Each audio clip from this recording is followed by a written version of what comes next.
స్తోత్రం స్తోత్రం స్తోత్రం స్తోత్రం స్తోత్రం. మా పరిశుద్ధుడా, ప్రేమగల మా తండ్రి, దయగల మా యేసు ప్రభు, కృపగల మా రక్షకానికి స్తోత్రాలు. నీ పరిశుద్ధమైన నామాన బట్టి నీ సన్నిధిలో ఈ పునరుత్థాన దినమందు ఈ రీతిగా మరి నేను స్తుతించడానికి నీవు అనుగ్రహించిన సమయము కొరకు వందనాలు చెల్లిస్తున్నాను. ప్రభువా, కొద్ది నిమిషాలు నీ వాక్యం వింటుండగా నీ ప్రజలతో మాట్లాడండి, నాతో మాట్లాడండి. లైవ్ ద్వారా ఎంతమంది నీ వాక్యాన్ని వింటున్న ప్రతి బిడ్డ ఆధ్యాత్మికమైన జీవితంలో నీ ద్వారా దీవించబడి ఆశీర్వదించబడ్డానికి మీరు సహాయముని చేయమని ప్రార్థన చేస్తున్నా.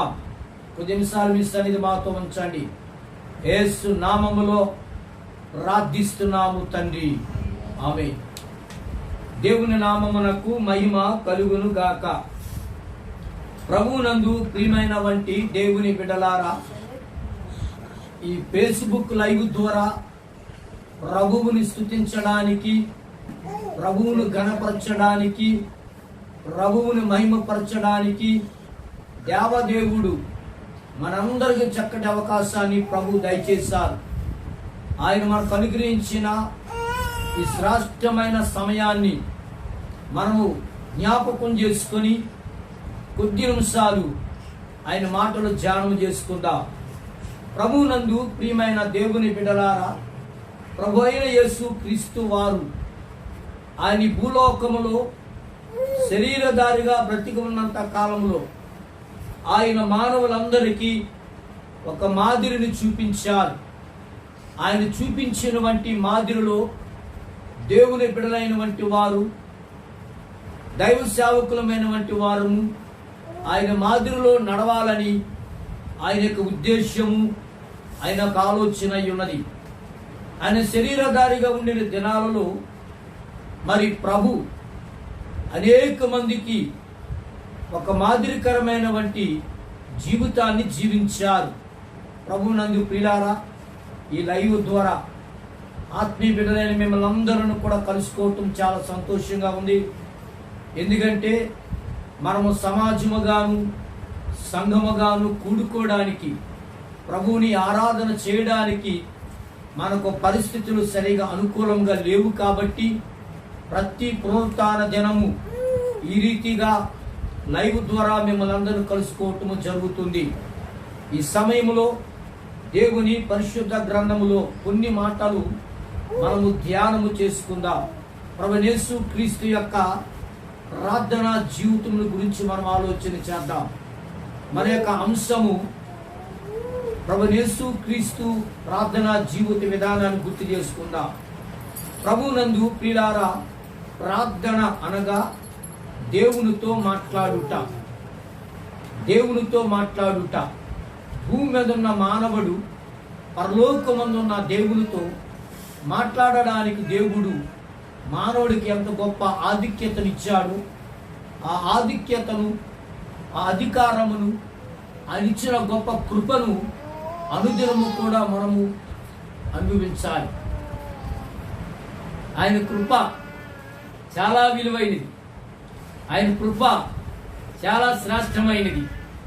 ఈరోజు మనమందరము కూడా సజీవులుగా ఉన్నాము అంటే, మనమందరము కూడా ఆరోగ్యము గలవారుగా ఉన్నాము అంటే ఇది కేవలము దేవుని కృప.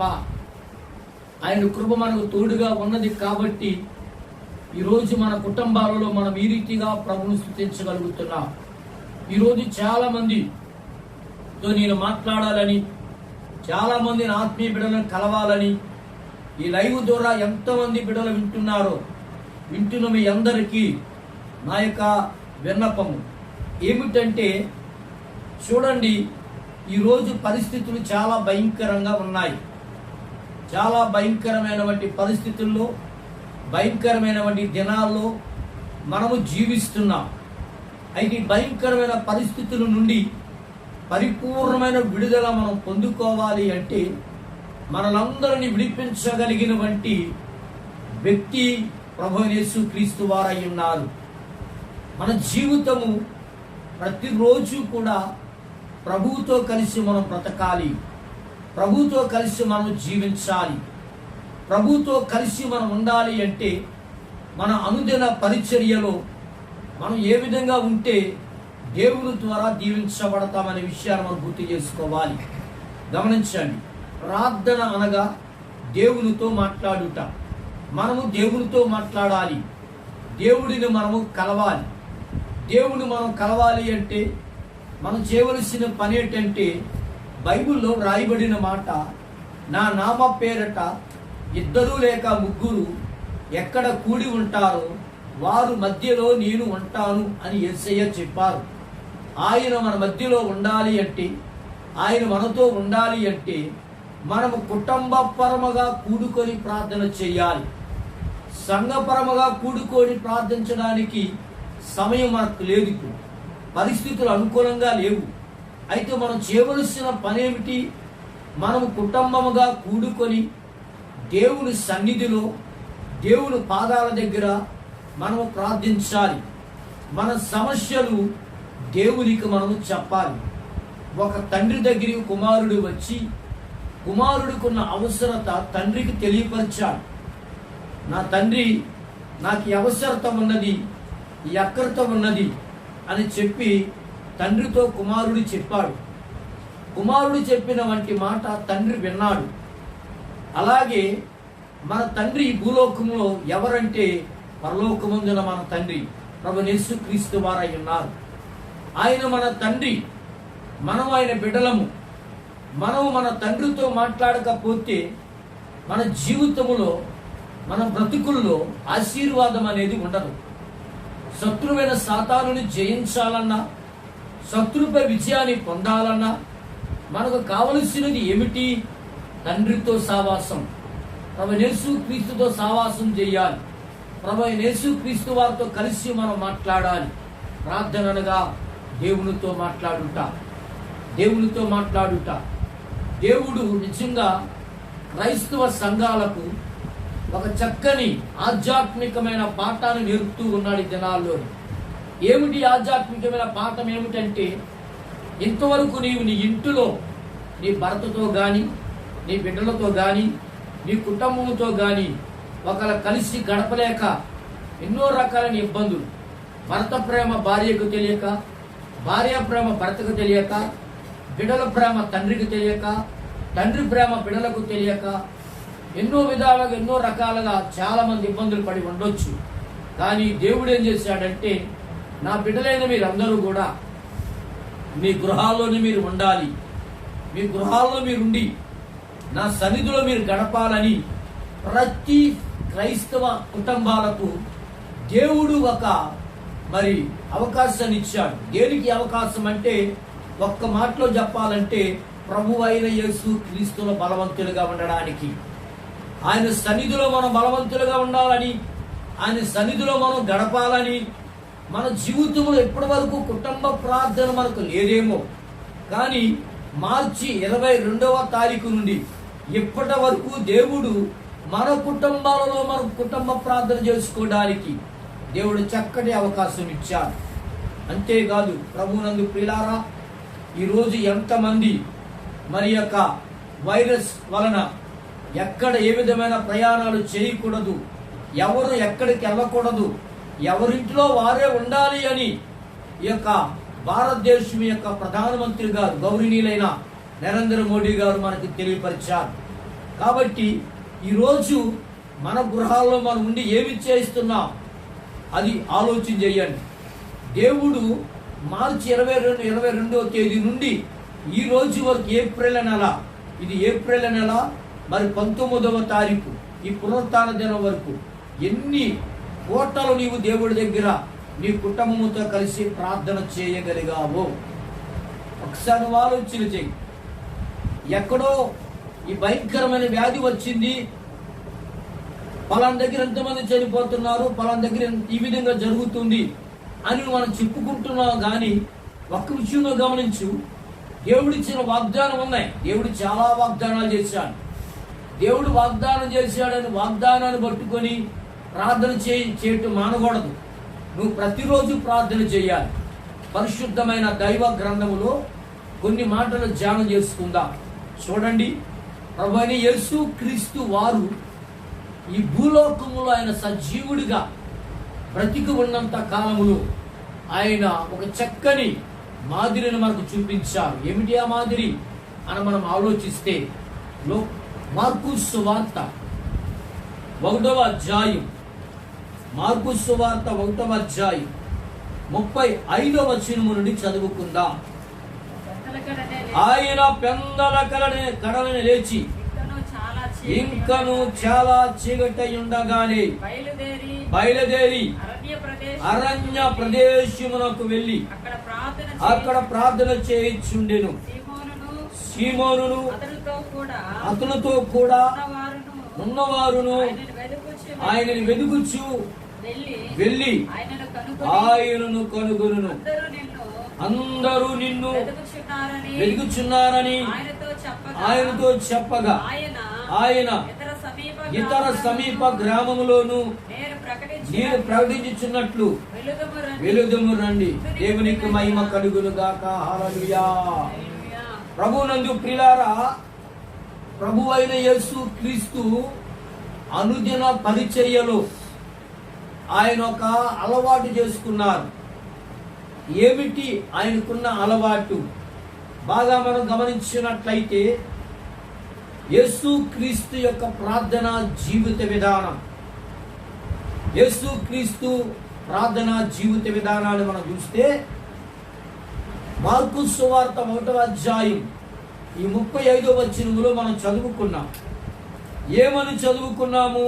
అక్కడ కనబడుతుంది, ఆయన పెందల కడే లేచి ఇంకా చాలా చీకటై ఉండగానే బయలుదేరి అరణ్య ప్రదేశములకు వెళ్ళి అక్కడ ప్రార్థన చేయుచుండెను. యేసు ప్రభువారు ఇంకా చాలా చీకటిగా ఉండగానే, ఇంకా అప్పటికి ఎవ్వరూ లేవలేదు, అది చాలా చీకటిగా ఉంది, తెల్లవారు కూడా కాలేదు పూర్తిగా. అలాంటి సమయములో ప్రభువైన యేసు క్రీస్తు వారు ఆయన పెందల కడే లేచి చాలా చీకటై ఉండగానే ఆయన ఎక్కడికి వెళ్ళారు అంటే అరణ్య ప్రదేశమునకు వెళ్ళారు అన్నది బైబిల్లో. అరణ్య ప్రదేశమునకు వెళ్ళి అక్కడ ప్రార్థన చేయుచుండెను. ఏమండి, యేసు ప్రభువారు అరణ్య ప్రదేశమునకు ఎందుకు వెళ్ళాలి? మొట్టమొదటి పాయింట్, అరణ్య ప్రదేశానికి ఎందుకు వెళ్ళాడు? అరణ్య ప్రదేశములో నరమాతునిక సంచలన కూడా ఉండదు. మనుషులన్నవారు ఎవరు కూడా అక్కడ కనబడరు. అక్కడ కనబడేది ఎక్కువగా జంతువులు కనబడతాయి. అది భయంకరమైన అరణ్యం. అలాంటి అరణ్య ప్రదేశానికి యేసు ప్రభువారు వెళ్ళి అక్కడ ఎందుకు ఆయన ప్రార్థన చేస్తున్నాడు అంటే, మనకు నేర్పిస్తున్నటువంటి ఈ విషయాన్ని జాగ్రత్త గమనించినట్లయితే, దేవునితో మనం మాట్లాడాలి అంటే మనకు ఏకాంతరంగా మనం ఉండాలి. ఏ విధమైనటువంటి గలిబిలి కానీ, ఏ విధమైనటువంటి గందరగోళాలు కానీ, ఏ విధమైనటువంటి అలజడ కానీ ఉండకూడదు. నిశ్శబ్దముగా ఉండాలి, ప్రశాంతంగా ఉండాలి. మనకు ఎప్పుడైనా నెమ్మది లేనప్పుడు, ఎప్పుడైనా హృదయంలో అశాంతిగా ఉన్నప్పుడు, ప్రశాంతంగా ఉండడానికి ఎక్కడైనా ఏదైనా ప్రదేశానికి లేక ఏదైనా స్థలానికి వెళ్ళి కూర్చుంటాం. అక్కడ ఎవరు ఉండరు కాబట్టి ఎవరు లేని స్థలానికి వెళ్ళి కూర్చుంటాం. ఒక గంట అవ్వచ్చు, అరగంట అవ్వచ్చు, కొంత సమయం అక్కడ గడుపుతాం. ప్రశాంతంగా మన మనసులో ఉన్న భారమంతా దిగినంత వరకు, హృదయంలో ప్రశాంతత వచ్చినంత వరకు మనం కూర్చుంటాం. అలాగే ప్రభువైన యేసు క్రీస్తు వారు తండ్రితో సావాసము చేయటానికి, తండ్రి దగ్గర గడపడానికి, తండ్రితో మాట్లాడడానికి ఆయన ఏం చేస్తారు? అరణ్య ప్రదేశానికి వెళ్ళారు.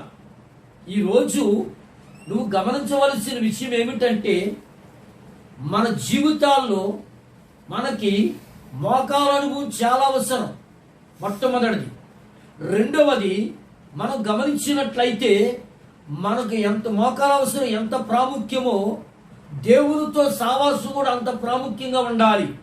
కానీ నాడు సమాజంలో మనుషులు ఏం చేస్తున్నారంటే ఈ యొక్క వైరస్ వలన ఎక్కడ చూద్దామన్నా బయటికి తిరగవద్దు, ఎవరి గృహాల్లో వారే ఉండండి అని ప్రకటన ఇచ్చారు. ఆ ప్రకటన ఇచ్చుట వలన అందరూ గృహాల్లోనే ఉంటున్నారు, కానీ ప్రయోజనం ఏముంది? ఒకవేళ నీవు ఇంటిలో ఉండి దేవునితో సావాసము చేయకపోతే, దేవుని సన్నిధిలో గడపకపోతే, దేవునితో మాట్లాడకపోతే ఏమి జరుగుతుంది? భయంకరమైన శోధన మన మీదకి వచ్చి పడుతుంది. ఇప్పుడు ఆ శోధన నుండి మనం విడుదల పొందాలంటే, ఆ శోధనను మనం జయించాలి అంటే మనం ఏం చేయాలి? ప్రభువైన యేసు క్రీస్తు వారు ఎలాగ పెందలకడ లేచారు, ఎలాగ అరణ్యములోకి వెళ్ళారు, ఎలాగ ఏకాంతరంగా ప్రార్థించారు, నీ గృహములోనే నీవు లేచి నీ ఇంటిలోనే నీవు దేవుని సన్నిధిలో గడపడం నేర్చుకోవాలి. ప్రభువా, నా ఆత్మీయ జీవితంలో నేను వెలిగించబడాలి, నేను అభివృద్ధి చెందాలి. ఇంతవరకు ఏకాంతరంగా గడపలేని పరిస్థితులు చాలా ఎదురయ్యాయి నాకు, కానీ ఇప్పుడు ఏకాంతరంగా గడపడానికి చక్కటి అవకాశం ఇచ్చావని దేవుడికి కృతజ్ఞతాస్తుతులు చెల్లించే సమయం ఇది. ప్రియమైన దేవుని బిడ్డ, మన యొక్క వ్యక్తిగత జీవితాలలో ఈ ఫేస్బుక్ లైవ్ ద్వారా ఎంతమంది దేవుని వాక్యాన్ని వింటున్నారో మీ అందరికీ నా యొక్క విన్నపం. ఏమిటా విన్నపం అంటే, ఇప్పుడు ప్రభు అయిన యేసు క్రీస్తు పరలోకాన్ని విడిచిపెట్టి భూలోకానికి వచ్చి రండి అని పిలిస్తే ఎంతమంది ఎత్తబడతారు, ఎంతమంది విడవబడతారు ఎవరికి తెలియదు.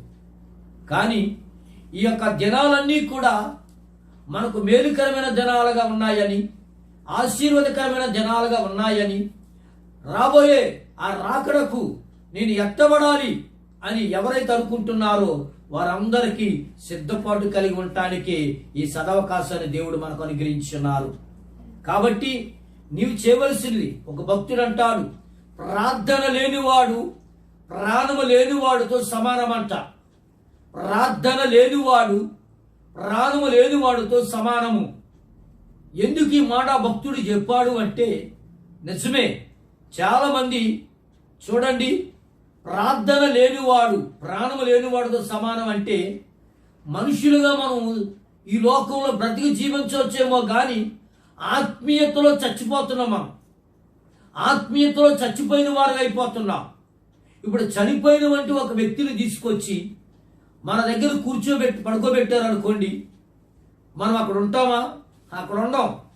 మనకి ఎంత భయమో, చెమటలు పెట్టేస్తాయి, కాలు చేతులు వణికేస్తాయి, గుండెలో దడపడద్ది. ఎందుకంటే ఆ చచ్చిపోయిన వాళ్ళలాగా మనం కూడా చచ్చిపోతామో అని. ఆల్రెడీ మనం ఆత్మీయతలో చచ్చిపోయాం. కారణం ఏంటంటే, ఒకవేళ నీవు బ్రతికి ఉండినట్లయితే ఆత్మీయతలో దేవుని ఆత్మ, పరిశుద్ధాత్మ అగ్ని నిన్ను మండిస్తుంది. ఏ విషయంలో మండిస్తుంది? కుటుంబ ప్రార్థన చేయమని, ప్రభుత్వ సావాసం చేయమని, ఏకాంతర ప్రార్థన చేయమని, ఉపవాస ప్రార్థన చేయమని, దేవుని యొక్క వాక్యము, దేవుని ఆత్మ నిన్ను మండిస్తున్నప్పుడు, ఆ మంటతో నువ్వు మండించబడుతున్నప్పుడు నీ పక్క వారిని కూడా మండించేవంటి మనసు నీకు కలుగుతుంది. నా దీపం వెలిగించు అంటున్నాడు భక్తుడు. నా దీపాన్ని వెలిగించు. ప్రభువా, నా దీపం ఆరిపోతుంది, నేను ఆత్మీయతలో పడిపోతున్నాను, నన్ను మండింపు చేయి, నన్ను వెలిగింపు చేయి, దేవా నీ సహాయము నాకు కావాలి అని భక్తుడు ప్రార్థన చేస్తూ ఉన్నాడు. కాబట్టి ప్రార్థన లేనివాడు ప్రాణము లేనివాడితో సమానమై ఉన్నాడు. ప్రభునందు ప్రియమైన నా ఆత్మీయ బిడ్డలారా, ప్రియ సహోదరి సహోదరుడా, ఒక్కసారి దేవుని యొక్క వాక్యం వింటున్న నీవు, నా దేవాతి దేవుడు నేటి క్రైస్తవ ప్రపంచానికి, క్రైస్తవ సంఘాలకు ఆయన తెలియపరిచే వంటి ఒకే ఒక మాట, మనమందరము కూడా నిద్రమత్తును విడిచిపెట్టి, మనమందరము కూడా నిర్లక్ష్య వైఖరిని విడిచిపెట్టి, మనమందరము కూడా బద్ధకాన్ని విడిచిపెట్టి, నడుమును బిగించుకొని, విశ్వాసమైన డాలు పట్టుకొని ఇప్పుడు మనం చేయవలసిన పని ఏంటంటే శత్రువైన సాతానుతో యుద్ధము చేయటానికి సిద్ధమై ఉండాలి. మోకాలను కలిగి ఉండాలి. మోకాలను కలిగి ఉండాలి. ప్రభు పాదాలు పట్టుకొని, ప్రభువా నా దేశమును ప్రభు బాగు చేయండి, నా దేశం మీద దండెత్తి వచ్చిన వంటి ఈ భయంకరమైన వైరస్ నుండి నా దేశాన్ని విడిపించండి ప్రభు అని ఎప్పుడైతే నువ్వు ప్రార్థన చేయటం ప్రారంభిస్తావు, ఎప్పుడైతే నీ పాపములు దేవుని దగ్గర ఒప్పుకొని ప్రార్థన చేయడం ప్రారంభిస్తావు, ఎప్పుడైతే దేవుని సన్నిధిలో హృదయంలో చెంచుకొని ప్రార్థన చేయడం ప్రారంభిస్తామో అప్పుడే దేవుని అగ్ని మంట రగులుకుంటుంది ప్రపంచ దేశాల్లోని. దేవుని అగ్ని మంట ప్రపంచ దేశంలో రగులుకుంటుంది. ఒక వ్యక్తి ద్వారా ప్రపంచం బాగుపడుతుంది అంటే, ఒక వ్యక్తి ద్వారా ప్రపంచం ప్రపంచంలో దాడి చేస్తున్న ఆ భయంకరమైన చీకటి శక్తులు, దుష్ట శక్తులు, దయ్యపు శక్తులు నీ ప్రార్థన చేస్తే, నీ ఒక్కదానమే కాదు నీలాంటి వాళ్ళందరూ కూడా ఈ యొక్క కుటుంబ ప్రార్థన చేస్తూ, ఏకాంతర ప్రార్థన చేస్తూ ప్రభు పాదాలు పట్టుకొని కన్నీరు విడిచినప్పుడు మన దేశాన్ని, మన ప్రపంచాన్ని దేవుడు బాగు చేయటానికి సంసిద్ధుడై ఉన్నాడు. దేవునికి మహిమ కలుగును గాక. ప్రభువునందు ప్రియమైన దేవుని బిడ్డలారా, ఈ ఫేస్బుక్ లైవ్ ద్వారా చూస్తున్న వంటి మీ అందరికీ నేను చెప్తున్నాను, ముఖము తెల్లబడితే, మోకాలు నల్లబడితే ముఖం తెల్లబడుతుంది. మోకాలను కావాలి. నీ మోకాలు కాయలు కాసిపోవాలి. నీ మోకాలు ఎప్పుడైతే కాయలు కాసిపోతాయో, ఎప్పుడైతే నీవు నీ హృదయం చించుకొని కన్నీరు విడిచి, రొమ్ము కొట్టుకొని కన్నీరు విడిచి ప్రార్థన చేస్తావు, మూయబడిన ద్వారములన్నీ దేవుడు నీ కొరకు తెరుస్తాడు. మూయబడిన ద్వారాలన్నీ నీ కొరకు దేవుడు తెరిచి ఉంచుతాడు. అందుకే నా యేసయ్య పెందల కడే లేచి చాలా చీకటై ఉండగానే అరణ్యములోనికి వెళ్ళిపోయి ఆయన ఏం చేస్తున్నాడంటే ప్రార్థన చేస్తున్నాడు. దేవుని నామమునకు మహిమ కలుగును గాక. ప్రభువునందు ప్రియమైన వంటి దేవుని బిడలారా, మత్తయి సువార్త 26వ అధ్యాయం, మత్తయి సువార్త 26వ అధ్యాయం 41వ వచనములో పేతురుతో యేసు ప్రభువారు మాట్లాడతారు. చాలా చక్కగా మాట్లాడుతున్నారు ప్రభువైన యేసు క్రీస్తు వారు. మీరు శోధనలో ప్రవేశించుకుంటున్నట్లు మెలకువగా ఉండి ప్రార్థన చేయుడి. ఆత్మ సిద్ధమే గాని శరీరము బలహీనమని పేతురుతో చెప్పి మరలా రెండవ మారు వెళ్ళి, నా తండ్రి నేను దీనిని త్రాగితేనే గాని ఇది నా యొద్ద నుండి తొలగిపోవుట సాధ్యము కాని ఎడల నీ చిత్తమే సిద్ధించుగాక అని ప్రార్థించి తిరిగి వచ్చి వారు మరలా నిద్రించుట చూచెను. ఏలయనగా వారి కన్నులు భారముగా నుండెను. దేవునికి మహిమ కలుగును గాక. యేసుక్రీస్తు ప్రభులు వారు తాను ఏర్పాటు చేసుకున్న వంటి 12 మంది శిష్యులు ఉన్నారు ఆయనకి. ఆ 12 మందిలో పేతురు, యోహాను, యాకోబులు ఎక్కువగా యేసు ప్రభువుతో ఉండేవారు. యేసు ప్రభు వారు ఎక్కడికి వెళ్ళినా 2 లేక 3 ఆయన వెంబడే ఉండేవారు. ఆయన చేసిన ఆశ్చర్య కార్యాలు, ఆయన చేసిన అద్భుతమైన కార్యాలు చూస్తూ ఉండేవారు. అయితే ఒకరోజు యేసు ప్రభు వారు ప్రార్థన చేయటానికి పేతురును, యోహానును, యాకోబును ఆయనతో పాటు వెంట పెట్టుకొని తీసుకొని వెళ్ళాడు. అటువంటి సందర్భంలో యేసు ప్రభు వారు ఆయన ప్రార్థన చేయటానికి వెళ్ళిపోయాడు. అక్కడ వ్రాయబడిన మాటలో కనబడుతుంది, యేసు ప్రభు వారు అంటున్నారు, మీరు శోధనలో ప్రవేశించుకున్నట్లు మెలకువగా ఉండి ప్రార్థన చేయుడి. నా ఆత్మీయ బిడ్డలైన వంటి మీ అందరకు, క్రైస్తవ సహోదరి సహోదరులకు ఇప్పుడు మనకు కావలసినది, శోధనను జయించాలి అంటే మనకు ఆత్మ సంబంధమైన మెలకువ చాలా అవసరం. మనం నిద్రను విడిచిపెట్టాలి, మగతను విడిచిపెట్టాలి. నిద్రను మగతను జయించినట్లయితే తప్పనిసరిగా విజయాన్ని చూడగలుగుతాం. మనము మీరు శోధనలో ప్రవేశించుకున్నట్లు మెలకువగా ఉండి ప్రార్థన చేయుడి. ఎందుకు వారిని మెలకువగా ఉండమని యేసయ్య చెప్పారు? కారణం ఏమిటి? మనం ఒకసారి ఆలోచించేద్దాం ఈ విషయాన్ని. ఎందుకు మెలకువగా ఉండమన్నాడంటే భవిష్యత్తులో ఎటువంటి సమస్య రాబోతుందో యేసయ్యకు బాగా తెలుసు. ఆ సమస్యలో వారు చిక్కుపోకుండా ఆ సమస్యను వారు జయించాలి. కాబట్టి యేసుక్రీస్తు ప్రభువారు అంటున్నారు, మీరు మెలకువగా ఉండి ప్రార్థన చేయుడి. దేవుడు నిజంగా మన దేశానికి, మన రాష్ట్రానికి, మనకు ఎంతో చక్కటి అవకాశాలు ఇచ్చారు. ఏమిటి అవకాశం అంటే ప్రతి నెల ఆల్నెట్ ప్రే, సంపూర్ణ ప్రార్థనా కూడిక. ఏమండి, ఈ సంపూర్ణ ప్రార్థనా కూడిక విలువ ఇప్పుడు మనకు అర్థం అవ్వాలి. ఎందుకంటే ప్రతి నెల ప్రతి సంఘాల్లో సంపూర్ణ ప్రార్థనా కూడికలు జరుగుతాయి. ఈ సంపూర్ణ ప్రార్థనా కూడికలు దేనికంటే భవిష్యత్తులో రాబోయే శోధనలను, భవిష్యత్తులో రాబోతున్న కీడులను, ఇబ్బందులను జయించడానికి, సంఘాన్ని ఆయనలో నిలబెట్టడానికి, సంఘాన్ని బలపరచడానికి, శోధన వచ్చినప్పుడు సంఘము దేవుని బిడలు కుడికైనను ఎడమకైనను తొట్టిల్లిపోకుండా వారు ఉండడానికే నిజంగా సంపూర్ణ ప్రార్థనా కూడికలు ఏర్పాటు చేసేవారు. కానీ నువ్వు గమనించు, నీ యొక్క వ్యక్తిగత జీవితంలో, దైవ సాన్నిధ్యములో నేను మనం ఎవరమైనప్పుడు కూడా శోధన జయించాలి అంటే తప్పనిసరిగా మనకు మెలకువ కలిగి ప్రార్థన చేయాలి. మనకు మెలకువ చాలా అవసరం. మెలకువ లేకపోతే శోధన జయించలే. మీరు శోధనలో ప్రవేశించకుండా మెలకువని ప్రార్థన చేయుడి అని ప్రభువైన యేసుక్రీస్తు వారు తాను ఏర్పాటు చేసుకున్న శిష్యుల్లో పేతురు గారితో మాట్లాడుతున్నాడు. పేతురో, మీకు శోధన రాబోతుంది. ఆ శోధనను జయించాలి అంటే తప్పనిసరిగా ప్రార్థన చేయాలి. శరీరం బలహీనమే, ఆత్మసిద్ధం. కాబట్టి శరీర బలహీనతలకు వాళ్ళు గురి కావద్దు. ఆత్మబలము కలిగిన వాడుగా ఉండాలి. ఆత్మ చెప్తున్న వంటి మాట విను.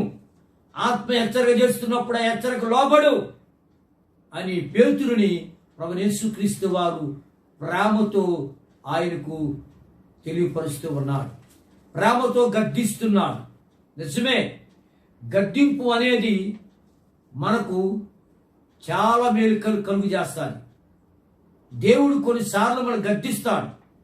నువ్వు ఎలా ఉండు, ఎలా చేయు అని దేవుడు మన సేవకుల ద్వారా, వాక్యము ద్వారా గద్దిస్తున్నప్పుడు మనమేం చేస్తున్నాం? గద్దింపుకు లోబడుతున్నావా? గద్దింపుకి విధేయతను చూపిస్తున్నావా? ఒక్కసారి మనం ఆలోచన చేద్దాం. కాబట్టి ప్రార్థనలో చాలా శక్తి ఉన్నది. అసాధ్యమైనవి సాధ్యపరుస్తుంది ప్రార్థన. నీవు చేయలేవనుకున్న కార్యాలు చేయగలిగినట్లుగా ప్రార్థన నీకు సహకారాన్ని అందిస్తుంది. కాబట్టి ప్రభువైన యేసుక్రీస్తు వారు ఆయన చెప్పినటువంటి మాటలు మీకు నేను జ్ఞాపకం చేస్తున్నాను. యేసయ్య మాట ఎప్పటికైనా మనం వినినట్లయితే, యేసయ్య మాట ఇప్పటికైనా మనం జాగ్రత్తగా ఆయన మాట ప్రకారం నడవగలిగిన వారమైతే తప్పనిసరిగా దేవుడు కీడును చూడనివ్వకుండా, కీడుకి దూరముగా నిన్నుంచి మేలుకరమైన జీవితాన్ని నడిపిస్తాడు దేవుడు.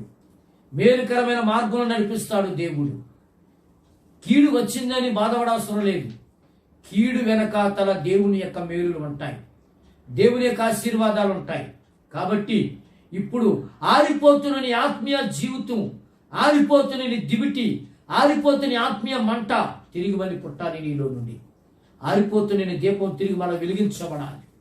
నా దీపాన్ని వెలిగించు ప్రభు నువ్వు ప్రార్థన చేయి.